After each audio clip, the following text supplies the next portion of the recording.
Hello and welcome to iRacing UK's Radical League. We're here at the Charlotte Roval this week for round 4. It's Sean Cranley-Swash and Tim Cox today. Let's run through what we've got going on in this race. Tim, over to you. Lovely. So today at the Charlotte Roval, quite a tricky track really. There's a few places which could potentially prove treacherous at times for our drivers. Obviously into turn 1 where it tightens up, it's quite a narrow entry, and then there's a narrow walled section all the way through to turns 3 really. And then of course the other tricky part is turn 6, which is a narrow sort of blinded uphill right hand corner, which is, you've got to get a bit brave, get really close to the wall on the inside, almost play chicken with it. And then the rest of the lap is pretty much all about momentum. So out onto the oval, into the first of 2 bus stop style chicanes, where the exit of them is going to be really important for both of them, for momentum to carry on to the next straight section. Obviously well worth mentioning is that if coming out of turns 12, if a car has all 4 wheels on the painted section on the inside, then the drivers will be able to protest against them, which will then be reviewed after the race. So it's not all over until after the race has finished itself. So it's well worth the drivers keep pushing as hard as you can for time penalties that might potentially be applied after the race. Yeah, it's quite an interesting thing that actually came up from a couple of our drivers during the week. They noticed that some of the guys were hitting very fast lap times, and we had a look at the footage and sort of see what they were doing, and we noticed they weren't illegally cutting the corner, but I think it was an unfair advantage for those that didn't know that was there. So we've asked the guys just to adhere to the actual course limits and not the iRacing course limits, which in this championship we do apply the 17x and 25x rule. 17 for a drive through, 25 for a DQ. But when it comes to that section of the racetrack, it's actually not covered by the off-track limits that iRacing give us. So hopefully the guys will be able to make the most of that, not go off track, and keep their racing clean. Definitely. Obviously 2 people to very much look out for in this race are James Armstrong. Let's hope this week he can remember where the pit lane is. I'm sure he would have been practicing that hard, as that's caused some issues in the last previous 3 rounds really, fueling issues. And also Michael Horby, who's won 2 out of our 3 previous races, and the one that he didn't win, he wasn't able to attend. So I think all going well for him tonight. He's going to be a strong favourite for the race victory. Yeah, I reckon so. He's got Cranswick on the same number of points as him with 84 coming into this round. Carl's run all 3 races so far, and winning the second race as well. So unfortunately for Carl, though, he's not going to be able to compete in the next 2 rounds as well, which means that the points he gets today are going to be it for his championship, and hopefully he'll get enough to see him quite high in this by the time round 6 comes around in 2 weeks' time. Definitely. So he's currently joint top of the leaderboard with Masters on 84 points. Obviously, third place is Michael Hornby on 80. So only just behind. He'll be hoping for another 4 points today, which will see him more than likely be far and away in the leadership of the championship. To round up the sort of top 5, we've then got James Armstrong on 73 and 67 points for Nicholas Allen. So all within a shout of potentially winning the championship still. Yeah, I mean, it's definitely to play for with 40 points for a win. We can really see anyone come away from here with a win as well, with the tightness of the track, as you say, going through turns 1, 2 and 3. But yeah, as you say, all to play for. Let's just move away from the Radical League at the moment. I just want to say congratulations to all the guys that ran the Daytona 24 over the weekend. We had 6 teams running, which was great. It's our first endurance championship for the community. so the turnout was excellent. As it was our first one, we decided to join up with the mental health charity Mind, and we were able to raise, with the guys that were racing, and I think about 70 or so people contributing to the pot, over £2,175 for the weekend, which is an awful lot of money considering there's only 600 people in our community in total. So it's really well done to not only the guys racing, but thank you to the guys that have helped raise that money for the charity. It's been excellent. Just surprising, really, how much we managed to raise. Very, very pleased with that.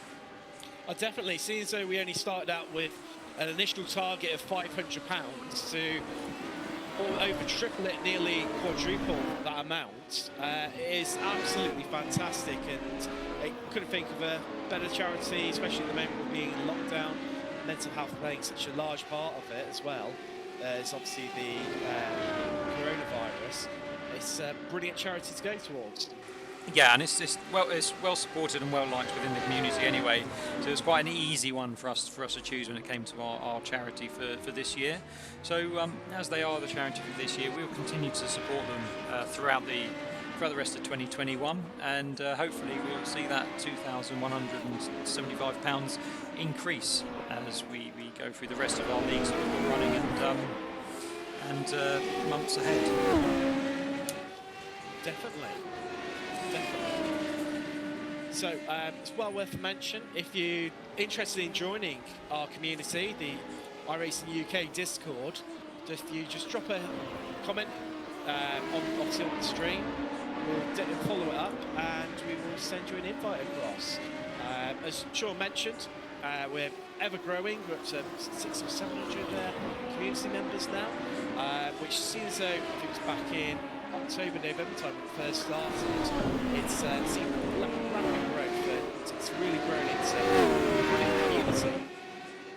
Yeah, I mean I think the community started in September, October time, and the idea behind it really is to build a community of people that enjoy iRacing, sim racing really, but primarily iRacing, based in the UK and Ireland, and just kind of build a group of everyone there to bring everyone together, to have it as a central place for knowledge, for conversation. We've got people from loads of different teams involved now, so it's not just the iRacing UK team that's run. I think going back to Daytona, we had 6 of our own, but I think there were probably 7 or 8 other teams that are part of our community. So it really is kind of inclusive to as many guys and girls from the UK and Ireland as we can get. Definitely, and like you're saying, it's not just radicals. There's a strong following across pretty much all different categories, and there's always new ones, much more rarer ones popping up. There's a brand new group created for the Lotus recently, and yeah, it's everything all the way from MX5s all the way up to the top level as well. Yeah, it's really a community for all different abilities and stages of people's iRacing career. Definitely. One thing we really do try and focus on is trying to help the guys improve. We do polls every so often within the community.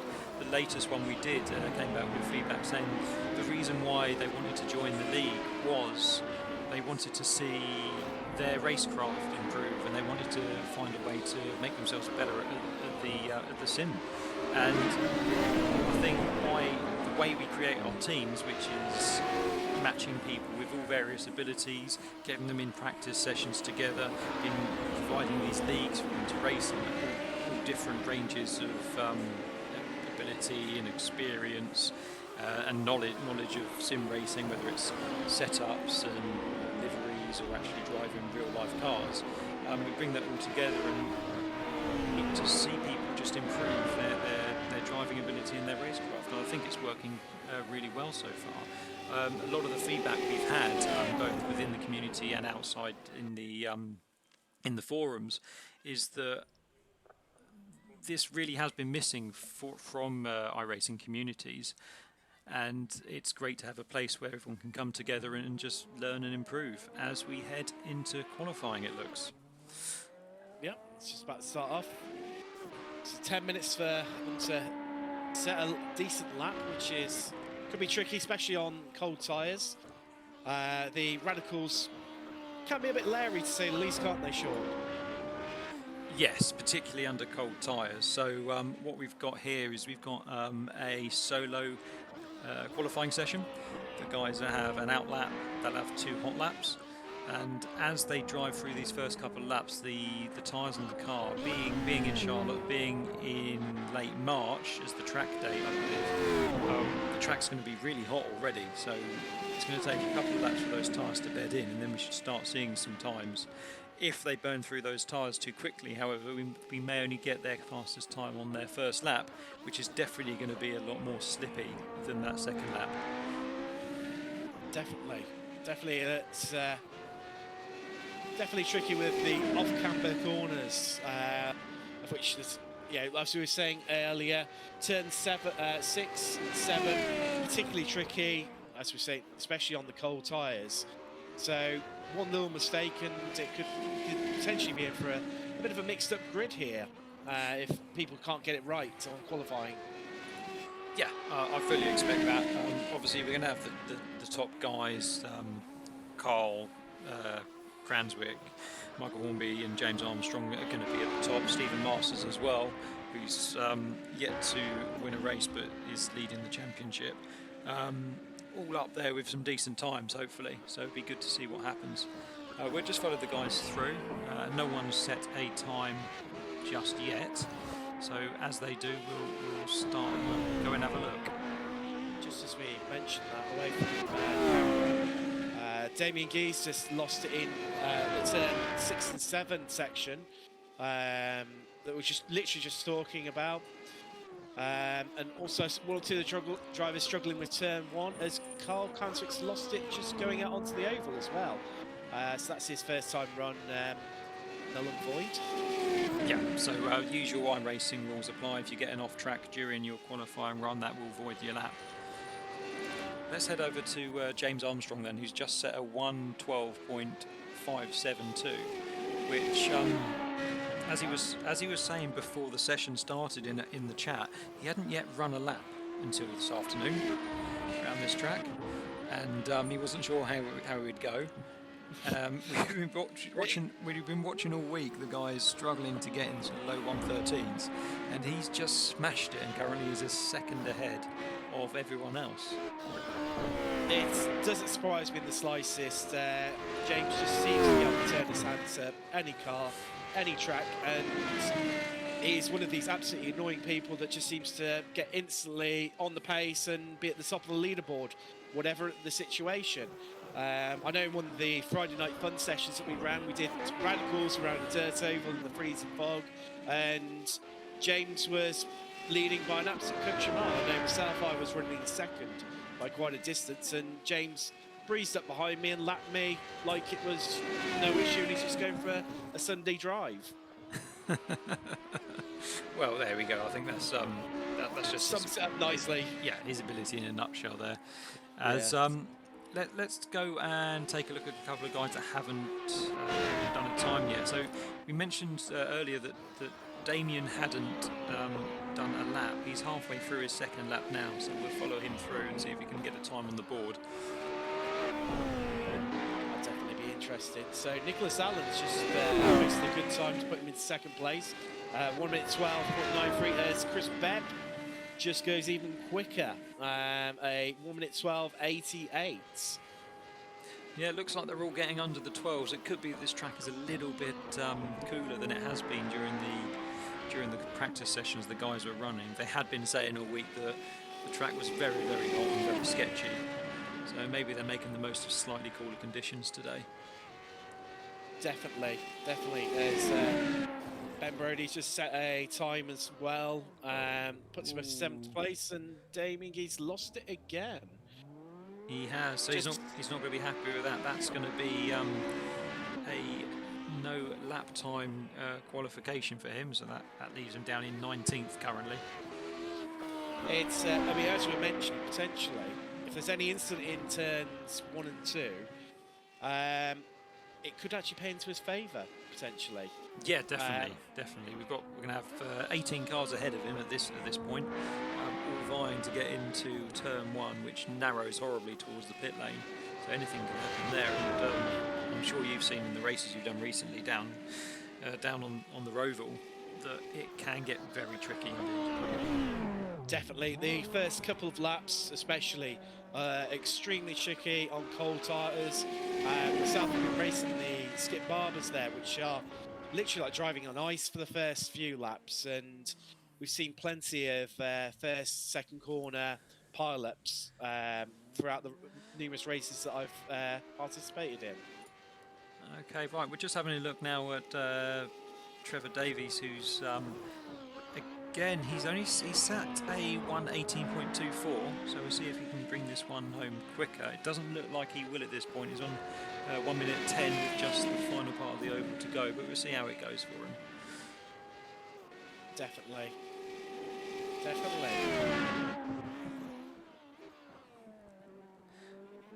A lot of these guys were running the Daytona race as well, so almost no practice for most of the guys that are running here. So if we look on track, the only person that is on track right now with 3.5 minutes to go to qualifying, is James Armstrong, who's clearly getting those practice laps in now before the race, even though he is 3/10 ahead of everyone else on track. Definitely. Obviously, he's already done his 2 qualifying laps, so just using it as an extended practice session while there's still another just over 3 minutes to run. He's just headed to the pits. He has. That'll be it then. I think everyone's done their times now. So I was told off by the drivers last week for advancing the session early. A couple of them were getting their pre-race meals in before we kicked off. So we'll let the timer run down for another couple of minutes for them. Whilst we're doing that, let's have a look at what we've got coming up on the Twitch channel. So the next 2 events, we've got our big final round of our GT Championship this Sunday at 9 p.m. on this channel. It's a special event. It's running from Spa. It's going to be an hour-long race, so slightly different from the 40-minute races we've been running all season. We're also introducing a bigger grid this time around as well. We've brought in a load of additional guys who are signed up to League 2, Season 2 of the GT3s. So we're going to mix them in there for the longer track, longer race, and see how that goes. Not much to play for in this one. It's really down to a couple of drivers, so we'll have to see what happens when that comes round.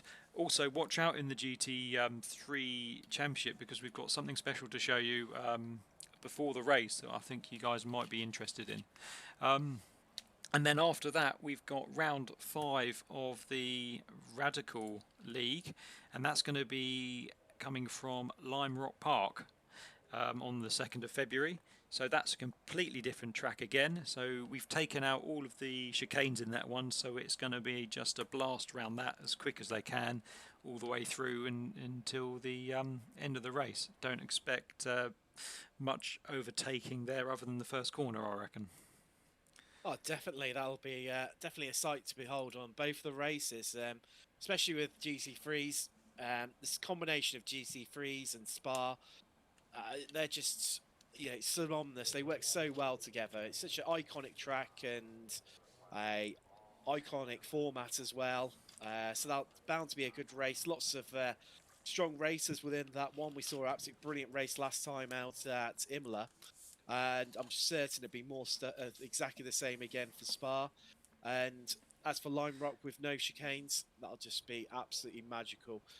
Potentially a bit tricky because there's a lot of around there that is only one line for the faster section. So it'll be interesting to see who's the bravest and willing to either make it around the outside or have a dart down the inside into some of the corners.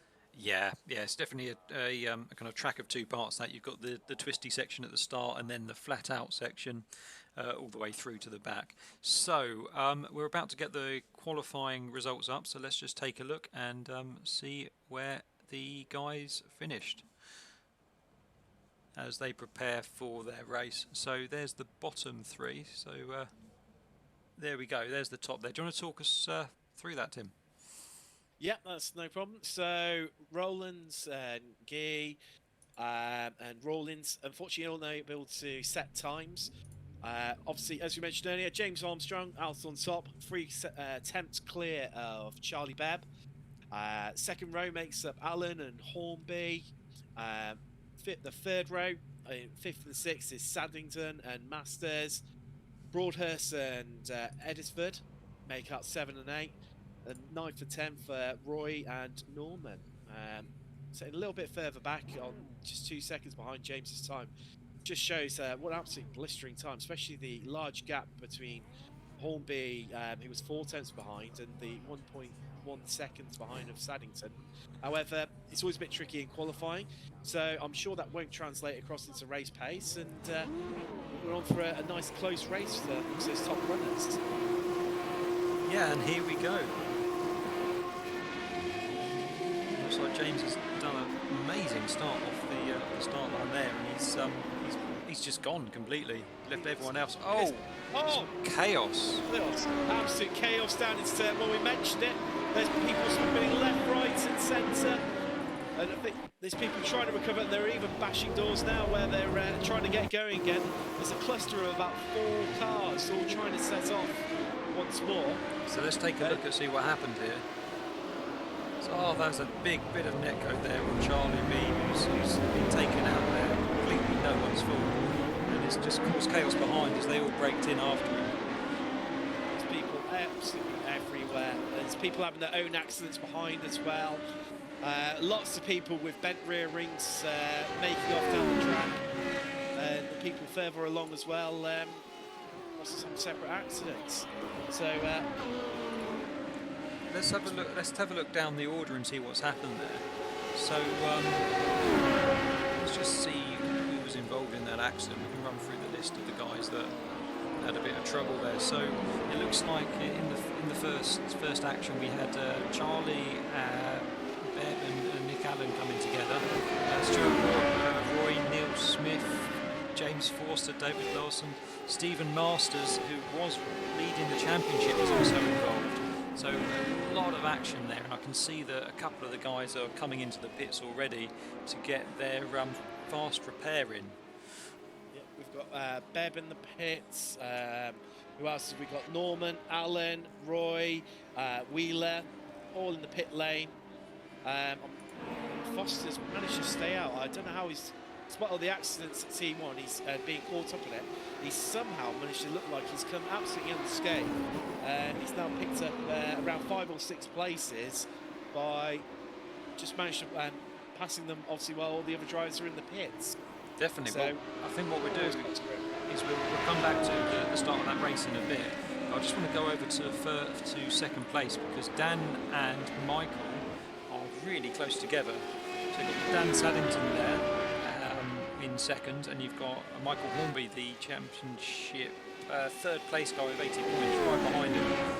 And then in the distance, you might be able to make out James Armstrong as well, who's running away with this race. He's just done a 1:13.2. Wow, absolutely brilliant pace. Over a second quicker than Saddington and Hornby on that last lap. Absolutely phenomenal first lap pace there from Armstrong. So yeah, if he settled into his rhythm, as watching Saddington go a little bit wide there. And also, I did spot as well, Hornby was a little bit too much on the inside potentially of the chicane. So I'd be interested to see if any of you get some protests after the race for that one. These guys are racing really closely as they just come out onto the back straight now, so onto the oval now. It's all about momentum.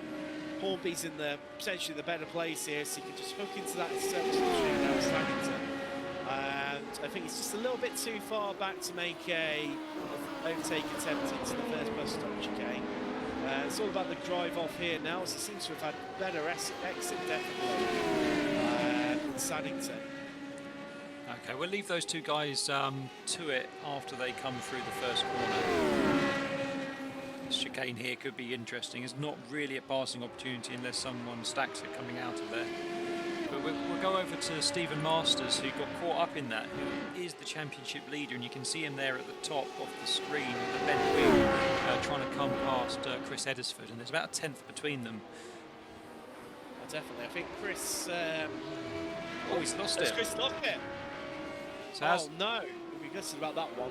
Yes, so as I was saying just, a minute ago, if you do lose it coming out of that chicane, you're going to spin, and there he is. And that's not a good place to spin, because it can take you a little time to go back and get the track online. He's managed to rejoin, but unfortunately in that event there, he's lost 4 places. Which we're gutted about, but there's still plenty of time left for him to just get back into the groove now, build up his momentum again, and try and close the gap up on Rowlands, who's in front. He's now 2.5 seconds in front of him, and look up onto that train of cars there. As we've seen Damien Gee get past Ben Brody there. Damien, who did get caught up in that early incident at the beginning of the race. So he's making his way back up. He's now in 11th place. Let's head back over to Dan Saddington and Michael Hornby for second and third, because there's still only half a second between them. So I can't see that Michael's going to stop this chase anytime soon.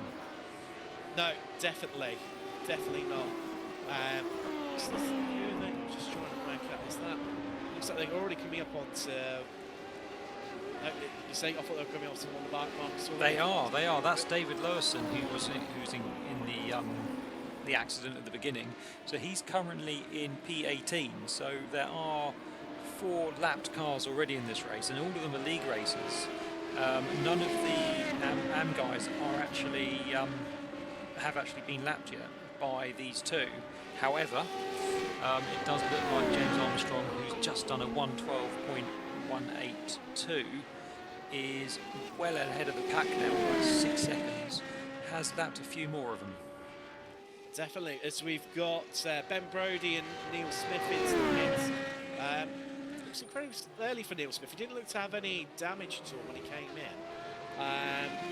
But obviously, as mentioned, we've still got that's race over really for Charlie Bevan. John Davis still sat in the pits, unfortunately. They'll be gutted. All that build up to lose it in the first lap. Yeah, I mean, they do get their fast repair, but the thing with fast repairs is that it doesn't always repair everything on your vehicle, and where we've got a track which is a massive bit of oval, if you lose any top speed, as we go over to Chris Rowlands here, and there's another pair of spinners, that's both Chris and Guy have spun there, but Chris managed to keep it. If you do lose any top speed on this track because of the oval, really is race over. You'll just get gobbled up by the cars behind you. Definitely. Just missed it off camera. Saddington Lurson it was incredibly sluggish of turn 3, and Saddington had such large closing speed. He only just about squeezed it on the outside into turn 5. It was very, very close there. But they've managed to clear Lurson now, and just over half a second, splitting second and third place of Saddington and Hornby respectively. And we've also got a big climber in Carl Cranswick as well. He's climbed 7 places so far. He's up to P5 at the moment, and he is closing on Alan Broadhurst. He's just behind him as he's again running his Queen Carl gold-coloured car this week.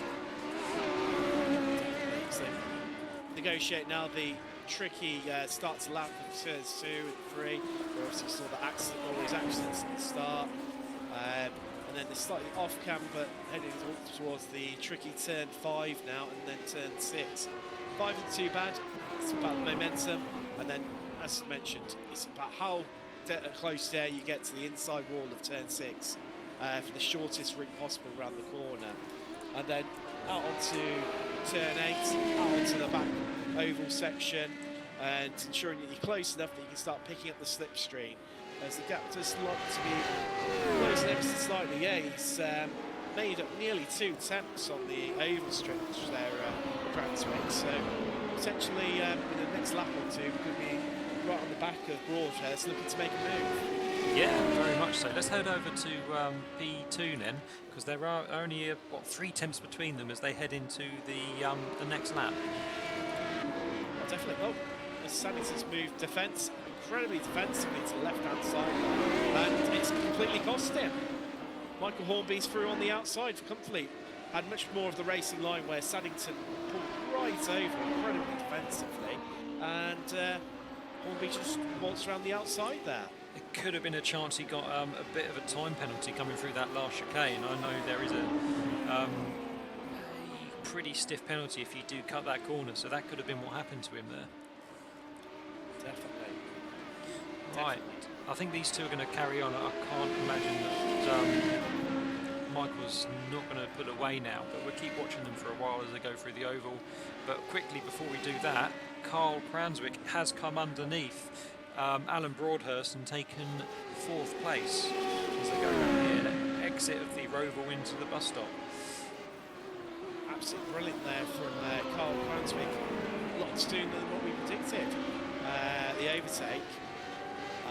So let's head out to the last section of the oval, heading up to the last bus stop chicane, turns 15, 16 and 17. Although turn 15 isn't really, it's that very shallow left, it's not really truly a corner. And great exit by Cranswick, so that looks to cement the place for him now, and we're looking to push on and try and close the ever-growing gap of what's currently 11 seconds that James Armstrong's got out at the front. Yeah, James is actually back onto the oval now, whilst the positions 2, 3 and 4 and 5 are still on that oval there, on the road course, sorry. Definitely. Just seeing James Foster's passed Rob Rawlins for 12th position. Yeah, so I think these are all guys that are trying to make up the time now. I'm just going to head back to Michael Hornby because he's only he's got Dan right underneath him, and he looks like he's coming underneath as they head towards the bus stop here. This is going to be quite. Carry on, Sean. I was going to say he's got the position coming into there, and it looks like he's got the drive coming out. So that was just pure draft as they came out onto the oval. All the way around the bus stop, got underneath, and when the car gets underneath you there, after getting the draft, there's not much you can do. So, I mean, this place. Oh, there's Carl's. He's had a massive wobble through the chicane there, and Michael Hornby's regained the position.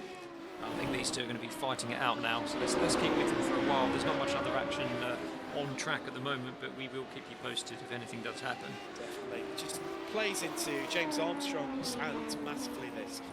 His lead's grown to 13 seconds now, where obviously these two are battling hard for second place, and James is able to put in lap after lap. I mean, looking at the last time round, James was 2 seconds a lap quicker than Hornby and Saddington in second and third.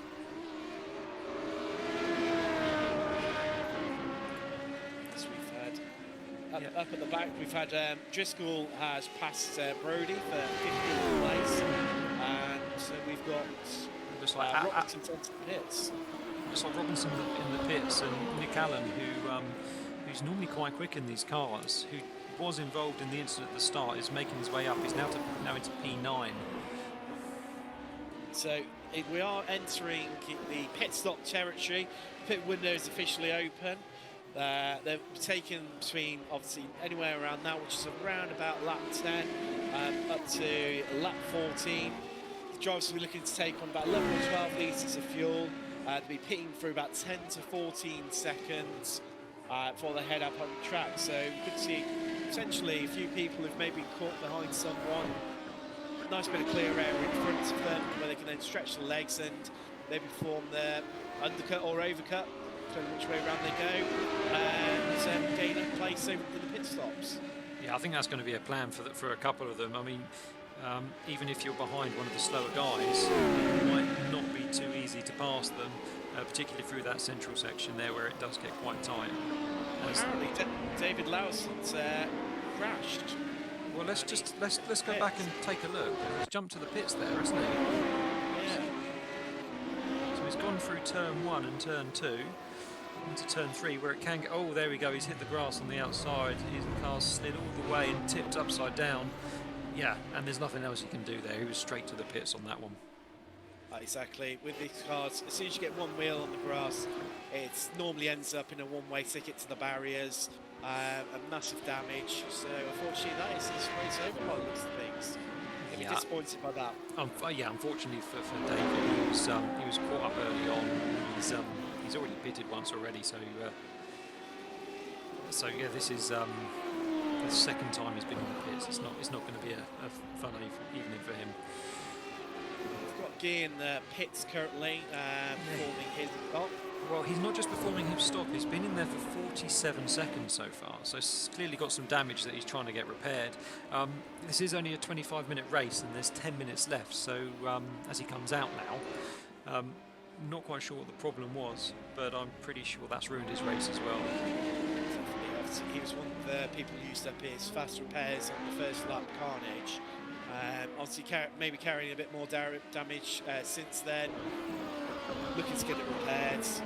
It's always a bit of a tricky one, the trade-off between do you sit in the pits while your car's being repaired, or do you just take the hit on your lap time, where especially if it's at the top end, makes it such a struggle to maintain the pace against all the other runners who maybe haven't got their cars damaged or not least damaged as much. So do you lose potentially more places by actually staying out and grinning and bearing? Yeah, I mean, it's pot luck, really. Did you want to just take a look at the start there, and we'll go back there in a minute and see if we can find out some action there from one of the guys that was involved, and maybe we can have a look through it as we watch Michael Hornby stretch out his lead over Dan Saddington to 1 1/4 seconds. So he's starting to pull away now after the slip from Dan into the last chicane. And we can see that Chris Eddersford's made up another place in the oval, going down the bottom as he goes past Guy Robinson into 10th place. Yes, 9th in class. Apparently Guy Robinson's crashed. He's lost it into the looks like the first bus stop chicanes on the oval. Yeah, so he was up high as Chris came past him underneath.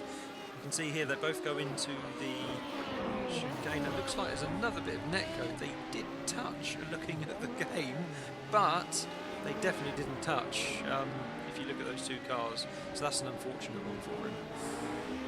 Definitely. And then he's doesn't help then that he's had pure frustration, lit at the rear tyres, spun it around the opposite way, and then had to sit watching cars come past him before it's safe to rejoin. Yeah, I mean that's the thing with these cars. They're so light, so powerful. When you do get frustrated like that, it's very easy to turn them around. Did you want to go back and have a look at the start again then? Sure. Yeah, was there anyone in particular that you thought might have been involved there that we should take a look at? I think anyone around the sort of latter part of the pack, just having a quick look back myself, I think Guy Robinson was one of the few that managed to pick his way through and actually benefited from the first lap carnage. Okay, as we're looking here at Stuart Roy, it's all happening in front of him, look, but he did get nudged as well. There are a few of them that have got through there, so what I'm going to do, I'm going to go back to Damien Guy on lap 1 and just see what happened there for him.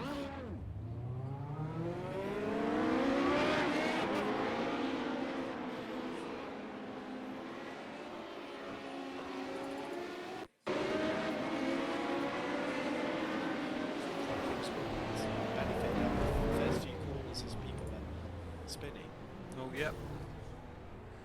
There we go, not much you can do there. Definitely not. It's incredibly tricky where you've got people spinning in front of you. It can be a complete lottery in terms of which whether you go, do you go left, do you go right? Yeah, I mean, it was just completely crazy there, and that's going to happen here. We talked about it before the race, and it turned out it did. So, going back to the race, as we look here at Michael Hornby, who is in second, stretching his lead. It's still a second, but he is 20 seconds behind James Armstrong, who has found the pit lane this week. So hopefully he can put enough fuel in it and take on this win. And it looks like it's going to be an easy win for him, finally, in this league. Definitely, he's being the nearly man after so many great drives and having issues of either miscalculating fuel or not spotting where the pit stop is. It looks like we've had James Forster's crashed twice in very quick succession. Yeah, he was in the middle of the Roval here, so this is him coming up to the tight turn 6 corner, which is a bit of a pain. Looks like the camber's got the better of him there, and he's over, a bit of oversteer, and he's into the wall, and you're blind really. You can't see what's going on. He's had to reverse across the track, which is obviously a bit of a no-no.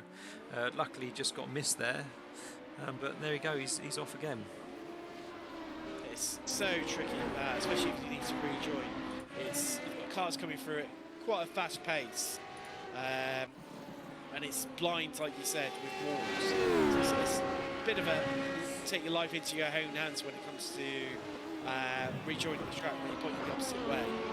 Yes, we're currently looking. Oh, as there's been a spinner behind Dan in Neil Smith.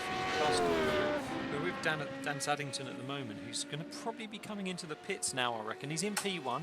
James and Michael behind him have hit into P3. We're going to go back. There is Stephen Masters, who hasn't yet pitted either with that damaged wing. Now I expect him to take his fast repair as well, so he could be faster when he comes out after his pit stop. And as they go in, it looks like James Armstrong has, as we expected, has come out into the lead as he looks like going past Smith into turn 1. Oh, one worth looking back at is the Ash Wheeler crash shortly ago with, I think it was Alan Broadhurst. Alan lost it just coming into the last stop chicane, spun it, and Ash Wheeler managed to collect him on the way through, unluckily. Well, there we go. Oh, that's just so unlucky. Look at that. He wasn't expecting that. You're coming through that chicane at such a speed. Should you be wary for cars crashing in that last corner? Maybe, maybe not, but he has been picked up there, and that's just unfortunate for him. Right, so we're back with Michael Hornby now, who, before we went through that pitting phase, was in P2, and he was about a second and a half ahead Dan Saddington. Now they've cleared through. The running order is James Armstrong with a commanding 19-second lead over Michael Hornby, who's very closely followed. There's less than 3/10 into it as they go into the bus stop between himself and Dan Saddington. As we watch these through to come through to the last chicane here and see if anything happens. It's definitely a place where a lot of cars are slipping up. Definitely. Why do you think this is so tricky today, Sean? Especially now when the tyres have warmed up, the track's got a bit of rubber on it. It seems to be becoming more trickier for the drivers as the race goes on, as opposed to getting easier. We just saw there that Hornby hit the wall, but if I go and have a look, I think this track is set to be to run the race at 5 in the evening, so it should be getting cooler. So it's definitely nothing to do with temperature there. It could be that they've just all gone and refueled their cars, so they've been a lot lighter coming into this period, and then all of a sudden a bit more fuel. The cars might handle a little bit differently, so they're maybe having to react to that.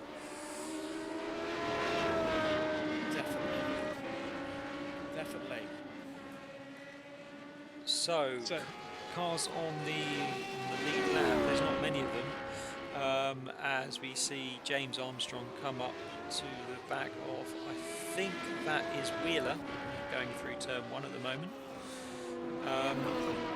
Indeed, we've got James Armstrong, Hornby, Saddington, Cranswick, Masters, who's worked his way all the way up to 5th place, followed by Rowlands and Eddisford to make out the top 7 there. Brilliant drive by Carl Cranswick there. Obviously worked his way up into 4th place, and now running 18 seconds clear of Masters, who's behind him in 5th place. So absolute brilliant drive and lots of consistency there from Cranswick. Yeah, he's going to be very pleased with that. He's kept his nose clean, and it's really, really helped him. I'm going to head back to P2 again because they're still really close, and they have been probably for about 20 minutes. It's been back and forth with these guys, and they're still going at it. As you can see, a tiny little bit of damage on the rear wing of Michael Hornby's car after he hit that wall 2 laps ago coming out of the final turn. He does look like he's still maintaining this lead as it goes up to half a second. You can't separate these two at all. As we head over to the in-car shot from Dan Saddington going through the bus stop. Oh my, oh my. James Armstrong has just done a race best 1 minute 12.496. So that is a second and a quarter faster than anyone else on the track.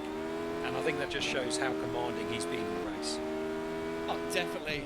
Last time around, he was, what, 1.3 seconds quicker than Hornby in second place, who last time around was ironically, the second quickest person on track as well.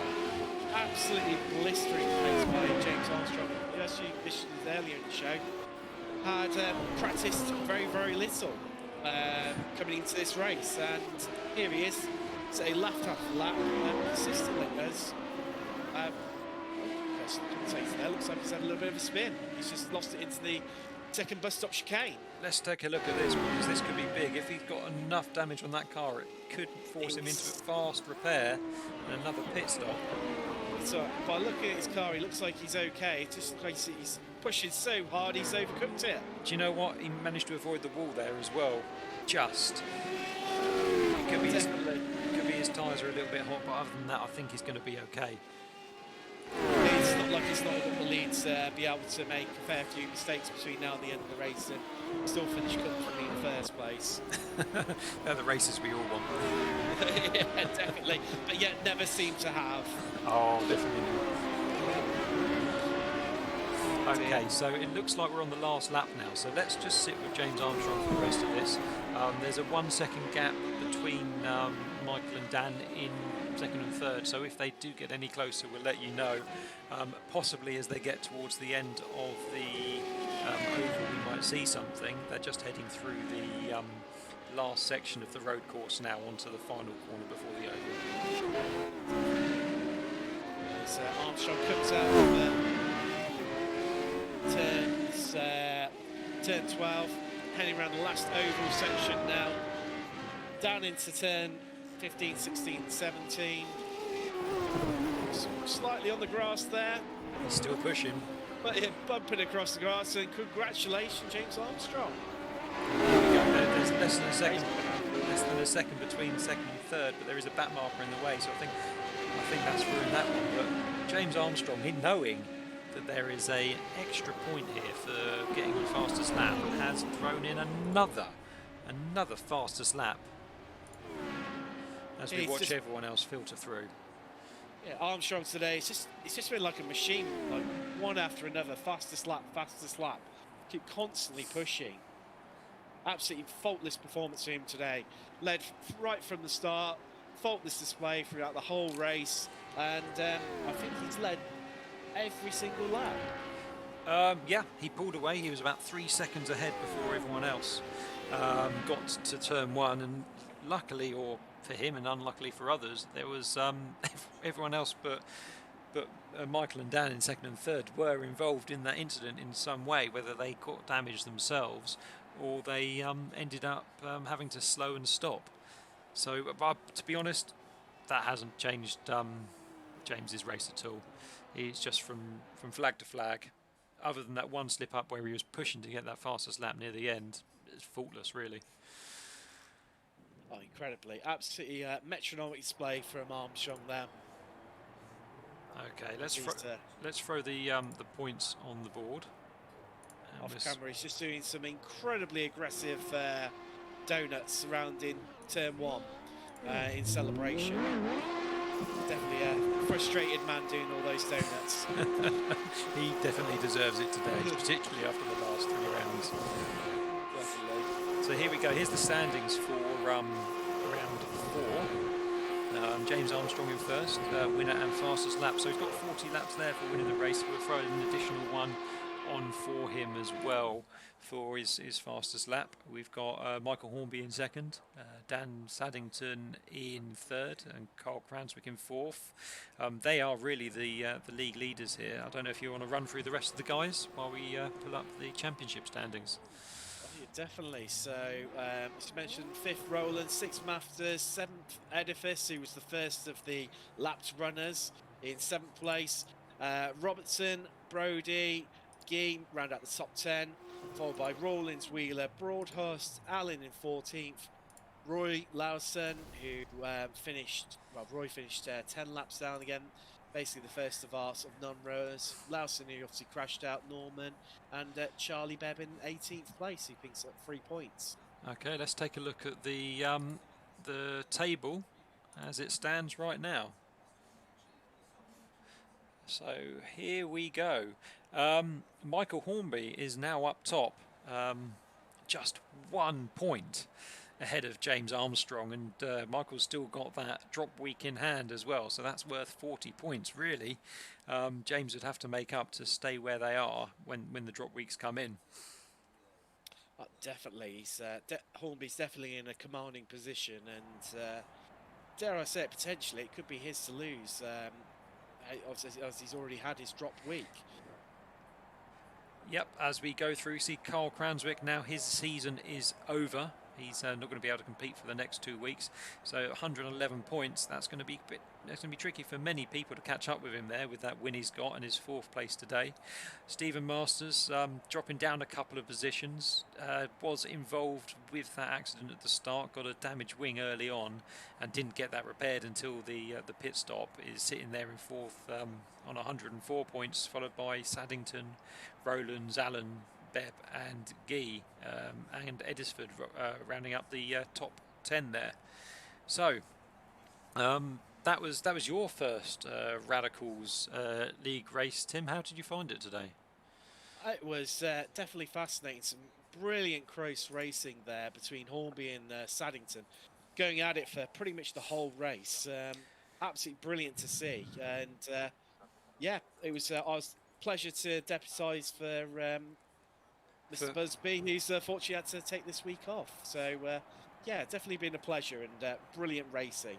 Yes, so just a quick recap really. Thank you everyone who's been involved in the D24 this last week. We've managed to raise over £2,000 for Mind, which is fantastic. The guys that were racing are still trying to recover. One of the reasons why Paul isn't with us today. Next Sunday, the 31st, we've got the final round of the GT3 Championship, and then on the 2nd of January, we've got round 5 of the Radicals from Lyme Park. So thank you for coming along, watching us, and then hopefully enjoying yourself. If you want to get involved in the community, you can see our Facebook link at the bottom of the screen here now. We are also available to find on the iRacing UK and I general Discord. We've got a post on there where you can pick up a link, or you can find one of the members. You'll see us with the iRacing UK liveried cars in pretty much any series on the road and some in oval. Give us a direct message and we'll try and get you an invite and get you along. Thank you for joining us today. I'm Sean, and thank you very much. Thank you all. Take care.